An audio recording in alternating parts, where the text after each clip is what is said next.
Hepimiz siyaset yapıyoruz. Sadece Cumhuriyet Halk Partililer değil. Bütün siyasi partiler siyaset yaparlar. Siyasette en büyük hakem halktır.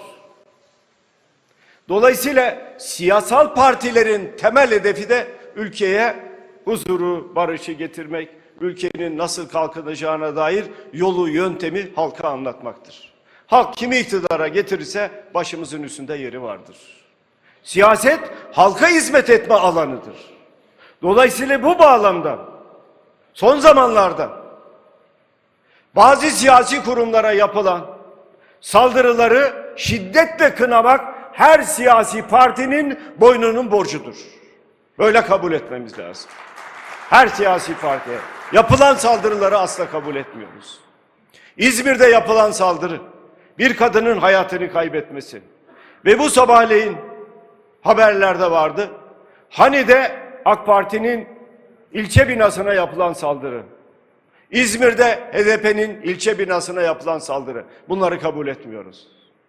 Bizim siyaset anlayışımız, başta Gaziantep'liler ve bütün Türkiye bilsin ve bütün dünya bilsin.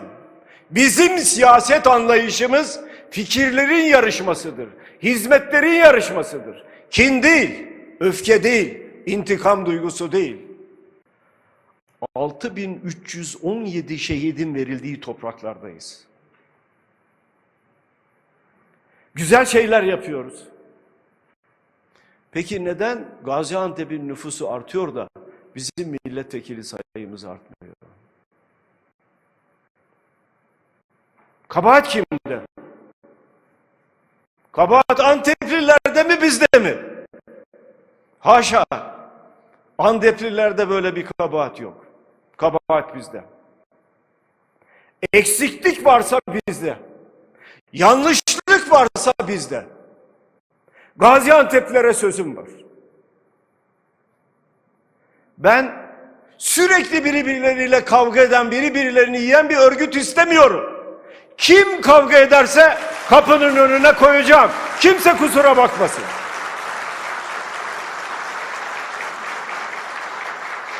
Eğer çaba harcayacaksanız Antep orada. Gidin benim anlattıklarımı anlatın. Dolayısıyla gün hizmet günüdür, gün çalışma günüdür. Nüfus artıyor, bizim 2 milletvekilimiz var. Ya bir dönem burası Cumhuriyet Halk Partisi'nin kalesiydi. Celal Doğan gibi bir efsane vardı. Ne oldu da Gaziantep bu hale geldi bizim açımızdan? Kabahat bizde, kusur bizde, yanlışlık bizde. Ama düzelteceğim. Anteplilere sözüm var, bunu düzelteceğim. Kesinlikle düzelecek. Hizmet yarışı olacak burada. Eğer bir partili arkadaşım kendisini değil partiyi düşünüyorsa önce Antep'i düşünecek. Antepli'yi düşünecek.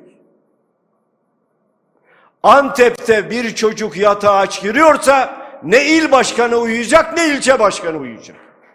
Hepsi gidecekler, çalışacaklar.